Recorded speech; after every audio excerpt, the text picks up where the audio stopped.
Hello my viewers, and welcome back to the channel. And by the video title, you know what this video is about.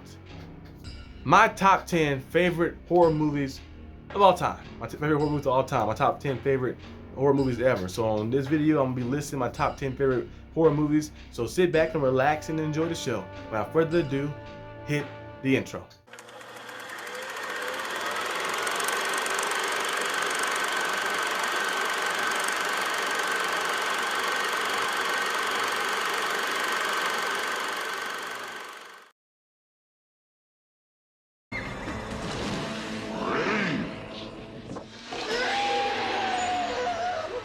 Number 10, Return of the Night of the Living Dead. 1985 is when this movie came out. A very entertaining movie, very adventurous movie, and a very iconic movie. It kind of escaped a lot of things that we see nowadays in some of the zombie movies, like them going around different places and not just being stuck in one place. Because the original one was a good movie as well, but it was kind of just stuck around the house. And then eventually we see this one in '85, which kind of like gave them going around the city and the zombies kind of like changing its shapes and different forms. We seen the one zombie of the lady with the red hair, which had the acid rain kind of fell on her, and then how the military came in and kind of cleaned everything up and destroyed the whole little city of the zombies. Very crazy movie, very entertaining movie, and a good movie, and it's one of my favorites to watch, and that's why it is at number 10. Behold! Fish boy! Oh my God! At number 9, we have House of a Thousand Corpses, which came out in 2003. This movie is a very thriller, freaky, twisted movie. It's about a group of friends who went to this strange town and they meet some strange individuals early on, and then their car kind of break down, which was kind of happened on purpose a little bit. And then they was got helped by some guys in a strange town as well. And then they came to their house, stayed in the house for a little bit, and some weird, strange, and freaky things start happening around the house. Then eventually they get killed. You know, we see a few people get killed and get sliced up. One guy turned to like a mermaid statue, and then we see other people getting kidnapped and just tortured around in weird, sadistic, crazy ways. This giant 7-foot tall like grandpa that was there eating this cereal weirdly and stuff. It's a very twisted and very crazy movie made by Rob Zombie. I think Rob Zombie was the director of the movie or a producer of the movie as well. But the movie is very interesting and very strange, but it's an entertaining movie. And if you haven't checked it out, you should go check it out. But it's my number 9 on the list. Oh, Mother of God, I'm coming apart! At number 8, we have the Antville Horror, which came out back in 1979. A classic movie. It's based off a true story.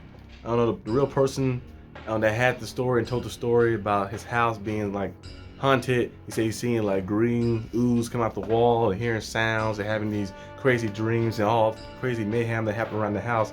And they brought that to life in the movie. You know, the movie got to exaggerate certain things and certain aspects. The dad started getting possessed a little bit around the house, and he started acting differently, and he started kind of terrorizing his family a little bit. And then eventually they found a way to try to escape from the house. The house started going crazy. A lot of mayhem, almost like a tornado was inside the house, and some crazy stuff started happening.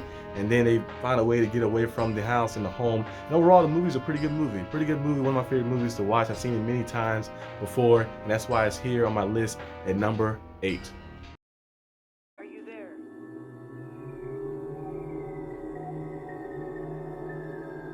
Hello? At number 7, we have Smile. Smile was one of the best horror movies I've seen in recent history. Definitely the best of his year last year. It's about this curse. So a lady who was a therapist, she had a patient. Her patient was saying that she saw a lot of different things, saw something smiling at her, something creeping around her and stalking her throughout her time. And the therapist thought she was just maybe hallucinating and going crazy. Then at one point in the movie, she started like snapping and going crazy in the room, and then she stood up smiling at the therapist and killed herself in front of the therapist. The therapist was traumatized by that, but then she didn't know what was to expect throughout the entire rest of the movie, the rest of the film. She was getting hunted by this entity, that the curse was on her now. And then she learned throughout the movie that the curse can only be passed viewing someone's suicide.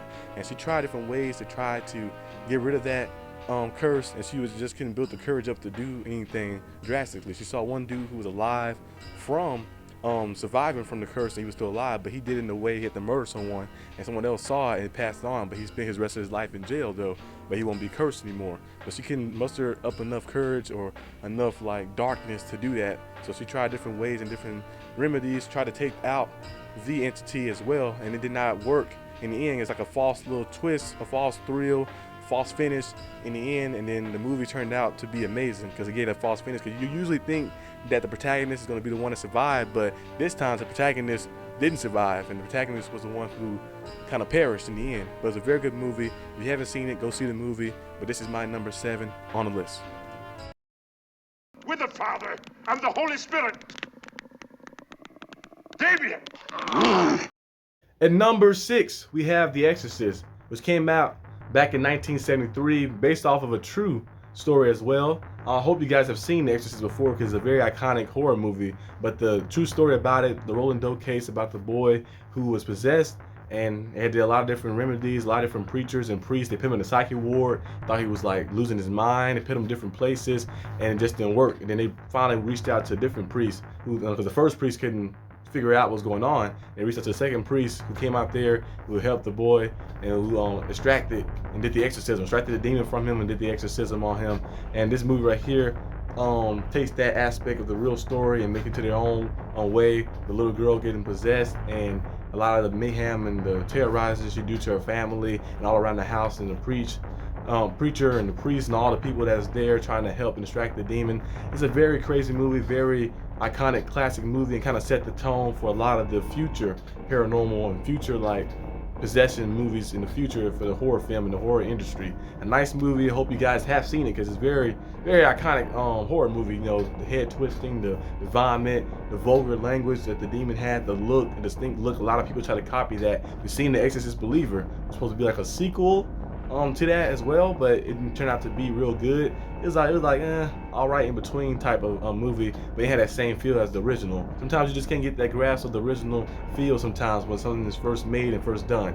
But if you haven't seen it, go check it out. It's an amazing movie, and that's why it's at number 6 for my video. Forever and ever. And at number 5, we have The Shining, which came out back in 1980. The Shining is a good movie, great movie, iconic movie about this family who stops at this hotel. The father, I believe, in the movie was like a writer or author or something. And he stopped at this hotel, and then a lot of crazy things started happening in the hotel. The little boy Danny started to have these different dreams and visions of seeing things, of like writing red rum, which is murder backwards on the wall, and all type of stuff that started happening. The father got possessed a little bit, started terrorizing his family around the hotel, and all this crazy mayhem. Is a very good movie if you haven't seen it. If you also watched it, I hope you watched the Doctor Sleep movie, which is kind of show you a little bit more about it, kind of like the book showed too as well. The Shine being some spirit entity, and it's kind of like astral projection a little bit, the way Danny did in the movie and was doing, because he's seeing all these visions and seeing things and being almost like in this alternate world and stuff. But it's a cool movie. Both of those movies are great, but The Shining is one of my favorite ones on here too as well, because it's a very iconic movie. And even if you haven't seen The Shining, you probably heard a reference to the movie about the Here's Johnny or all type of things going on around the movie, because it's an iconic and great movie. Stephen King got a lot of those. He got a lot of great movies. He got with The Shining, he got It, he got Salem Lot, Children of the Corn, Carrie, all types of stuff. So amazing movies. And one of the movies which is next on the list at number 4. Shh, darling. Trust me. God's sake. It's for the best. Eddie, please! At number 4, we have Misery. Misery is a book, a great book, one of my favorite books to read, but it's also a good movie, a great movie as well, about this obsessed fan lady who's obsessed with this author, and you think at first maybe she's trying to help him around and stuff like that, but she kidnaps him basically, hold him against his will and try to force him to write this stuff and all different things. She tortured him around the home. Eventually, in the end of the movie, she dies. They try to find a way to get through her, but she was very twisted, very crazy, and it kind of gave you that sense of like obsessed fan, some crazy like fan story type thing and type vibe of a movie. She like broke his foot with the hammer and was doing some crazy stuff all around the house and all crazy stuff to him as well. It's a very good movie. Misery is my favorite book to read. and that's why it's number 4 on this list, because the book and the movie are both good. I remember back, I think it was like back when I was in like, I think it was middle school, like in 6th grade, 6th or 7th grade. I know I had to choose a book, and I remember my mother was watching Misery on TV. I didn't know what it was then, and I was like, oh, what movie is this right there? And she was like, oh, it's Misery. So you gotta read the book though. And I was like, I mean, I can choose this book as my book to go out. She had to find a book that she never read before. So I got the book, read the book, and I fell in love with the book. It was an amazing book, amazing story. I love the little twisted, crazy story. My favorite genre of movies, favorite genre of stories is always horror. So like that book was great, and then the movie did it justice as well. It was great too as well. So if you haven't seen Misery, you gotta go watch it. You gotta go see it. It's a very good movie, and that's why I got it here at number 4. Wait, I don't understand. Please, Number 3, The Conjuring 2. One of the best adapted movies ever, from casting, acting, and the scenery. Very good thrilling story that brings the real life story to life, which is the Antville Poltergeist. The Antville Poltergeist, if you guys don't know, is a story about the Hoskins family in England who was kind of had like some possession or some paranormal activity going on in their home in England from 1977 to 1979. And they had a lot of things happening. You see the infamous picture, if you ever seen it before, of the girl floating and claiming to hear different sounds and scratching of the walls and all type of things happening around the home.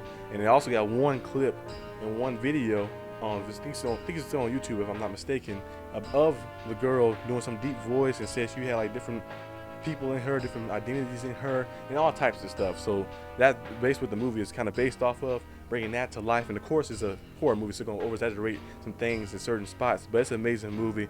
Kind of how that had that feel of like, kind of it wasn't real life. Some people thought that it was a hoax, and some people thought it was real, and they kind of used that to balance throughout the movie and using the real life story as well. And then, in the end, they added the little demon Valak, which is the Nun, if you guys seen the Nun movies or the Conjuring universe stuff, and it kind of just brought a great feel. In my opinion, I believe it's the best movie in the Conjuring universe. The entire film series is the best one. It's the best adapted one as well, and it's like my favorite one too. So I'm biased, so I'm gonna call it the best, but I think it is the best one of the 3 on the sequels and stuff, and it's also the best out of the whole universe. So if you haven't seen it, go watch it. Watch it twice because it's a very good movie. But that's my number 3 on this list.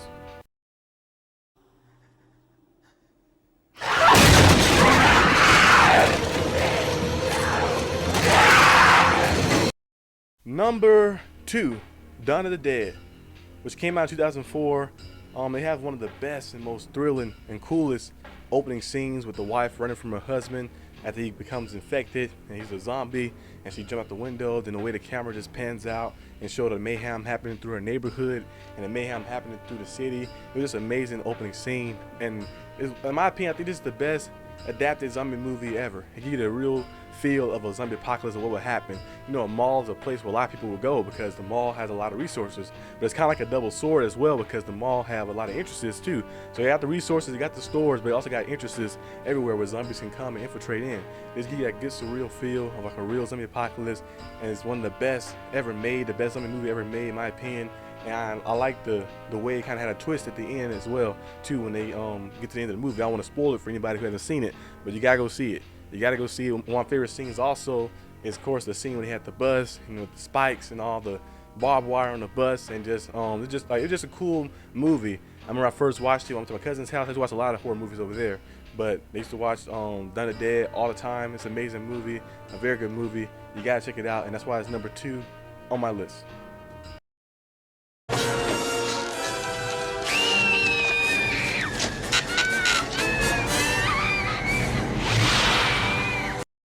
Number 1, Poltergeist, 1982. Poltergeist is about a girl named Caroline who comes in contact with the entity. She kind of makes the entity her friend, and it all seems innocent until the entity become dark and become evil. They didn't know that it was like evil and menacing or dark and sadistic. The ghost kind of siphons her up into the TV screen, which was communicating with her with, and they had to do a lot of things to try to bring Caroline back. She was missing for a while, and they brought in different people to help. They had to perform an exorcism and do all different types of stuff to try to get her back. If you haven't seen the movie, Go watch the movie for yourself. It's an amazing movie, one of my favorite movies of all time, one of my favorite horror movies ever, and that's why it's number 1 on my list. But yeah, Poltergeist is an amazing movie. If you haven't seen it, it's a great movie, and that's why it's number 1 on the list. My number 1 to 2 to 3 spot can be ever changing, because sometimes I might say Conjuring 2 is my favorite. I might say Dawn of the Dead. I might say Poltergeist and all types of stuff, but it's always like ever changing a little bit. As long as those top 3 ones are the ones, those are my favorite ones. But some other movies too I have listed down for you guys. So when I did my list, I jotted down all the horror movies that I like, all the horror movies that are some of my favorite. I jotted them all down, and some sleeper ones. Some sleeper ones you haven't checked out. Might not be the popular ones, like Spellbinder. Spellbinder, a movie about that little witch lady. She kind of tricked this guy into like believing that she was getting hunted by some witch covering, and he was like supposed to be like trying to help her, but in the end he actually be the one who got and got sacrificed in the end. But it was an amazing movie, kind of like well, she's a bad guy, she's a good guy, all types of stuff, and it was a underrated film.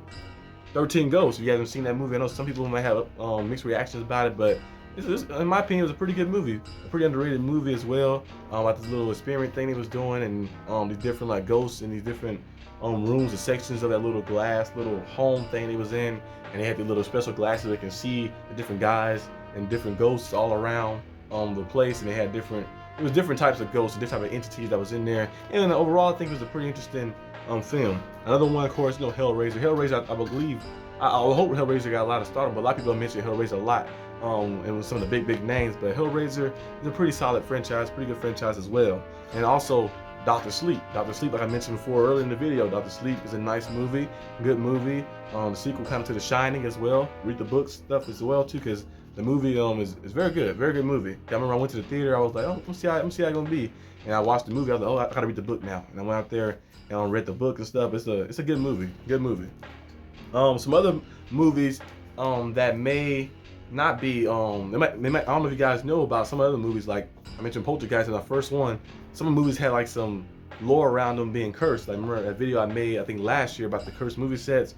Poltergeist was on there because after the Poltergeist was filmed, a lot of the actors and the people around the cast and the crew, a lot of them died of some like crazy things. Like the one lady died from her ex-boyfriend, got murdered, and another the child actor who played Caroline, she died from some type of intestine disease that was a rare disease, and the preacher died. Another preacher person died too as well. And a lot of things and crazy things kind of happened like right after the movie and stuff that kind of brought people think that, hey, this movie was cursed or something. Another movie like that, of course, The Exorcist. The Exorcist had that crazy thing that happened on set where the room got destroyed and damaged. Like no one went into that room, and a lot of things usually happen around the set and stuff. That's why most of the time when they do these horror movies and they're reenacting the event, sometimes you might conjure up, no pun intended, a like something around, something unnatural. That's why they have a lot of priests and preachers, and they pray over a lot of things when they're doing those type of movies. Another movie who people thought probably still think was the deadliest movie ever made is The Antrim. The Antrim, the movie about the kids who go into the underworld, go to hell basically, to try to bring the soul of the dog back. It's a crazy concept, an interesting concept, a crazy concept of a movie, but a lot of people thought it was one of the deadliest movies made because back in the old days, now I know 2018 they made the remake of it, but back in the old days they had the version of the movie they showed in the festival, and the festival kind of burnt down and a lot of people died in the festival, so people thought that the movie was cursed. If you watch this movie you die, and that was like the lore around it. I still haven't seen the movie yet. Maybe one day I'll watch the movie, but I don't think you actually die if you watch the movie, but I just never got around to watching the movie. But The Antrim is one of those movies that had that lore around it as well. But it's a lot of cool horror movies around there. Some that maybe at the top of the top, maybe lower to low, like Blair Witch Project. People thought it was very real, thought the movie was real. Movie was very good. Myrick and Sanchez, the directors of that movie, did a great job, kind of giving that real feel. The way they had the camera shaky, like somebody was filming it, like in person like that, and can't get a real sense, a real feel. And they only had a $60,000 budget. And they made over $240 million at the box office. And that's why sometimes you ain't gotta put a lot of money in those movies and try to make these big films and movies and stuff. Sometimes you just gotta get the right story, get the right cast, and just merge it together and get something, a cool concept to get people interested in. We've seen like the Talk to Me movie that came out, which was pretty good too as well. I think the budget was like what, $5 million, $10 million, and they made like $40, $50, $60 million in the movie theater. And then we also seen the Terrifier do the same thing.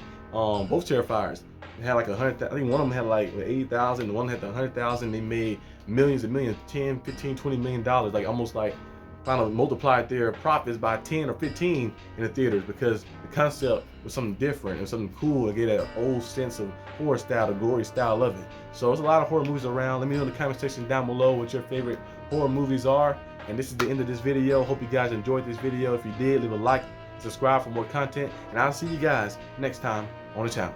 Peace out.